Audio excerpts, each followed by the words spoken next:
Here is the speed.measurementlab.net website.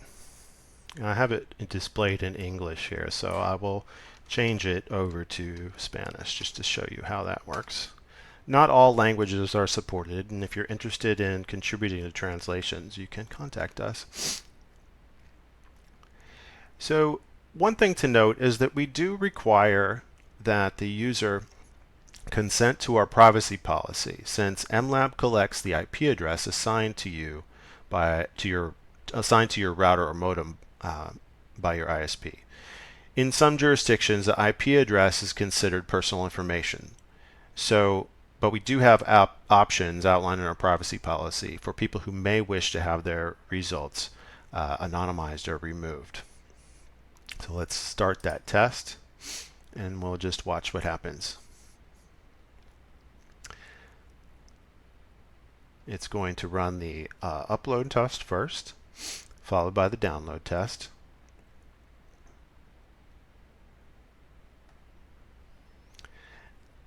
And as it goes, it's giving you a measurement of snapshots in between. Now, when it's complete, we see the results. You're provided the server location that was used for the test, the upload and download speed, the latency, and the rate of retransmission. This NDT client is good for a one-off test, but it doesn't save a result history. So next, let's look at a similar NDT test client that's very widely used. When you search Google for internet speed test, how fast is my internet, and some other key phrases, Google search provides an NDT test that you can run right in your browser. Now, as you might expect, this test client generates many NDT measurements that go into our public data set.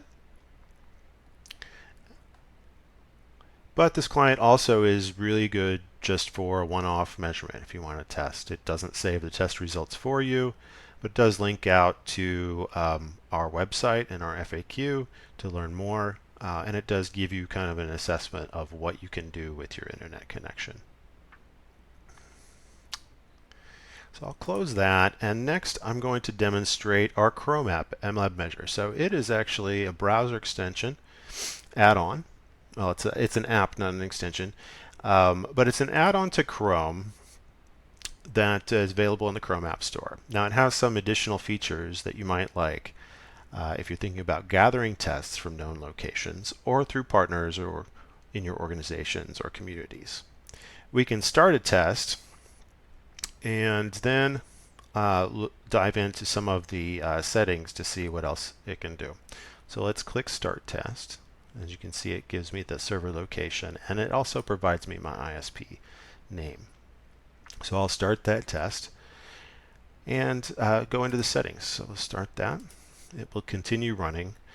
Now, as we look in the menu, we can see a few things. So one of the things that it does is save the data in a measurement history.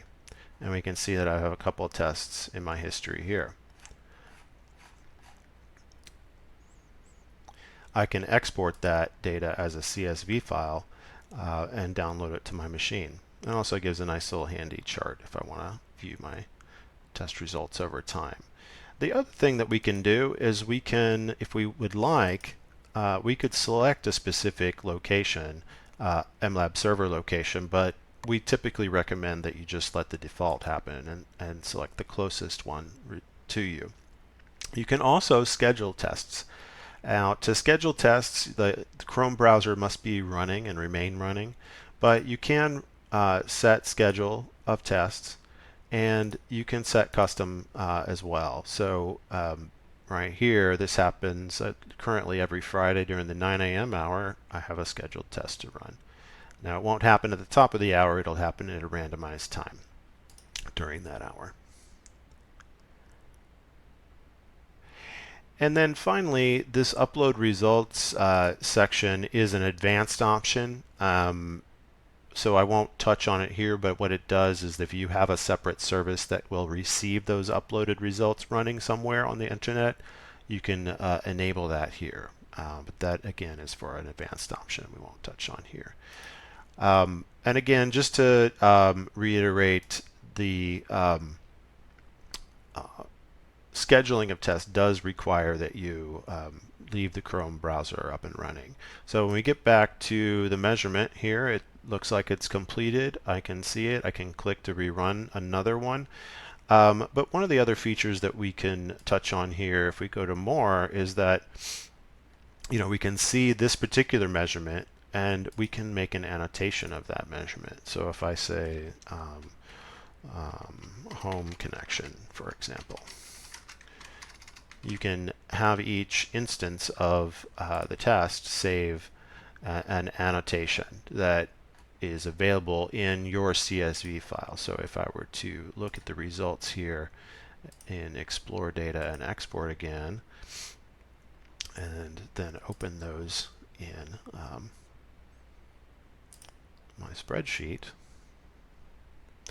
you can see that I've got some information in here. I have the ASN, or Autonomous System Number, of the ISP that I'm using, metadata about the country, my ISP name, where I'm geolocated, postal code, time zone, and the measurements themselves. And there's quite a bit of extra measurements in here. You can see these are all of the values coming from TCP info. And then finally, all the way at the end, I believe we'll see our annotation. Well, maybe not.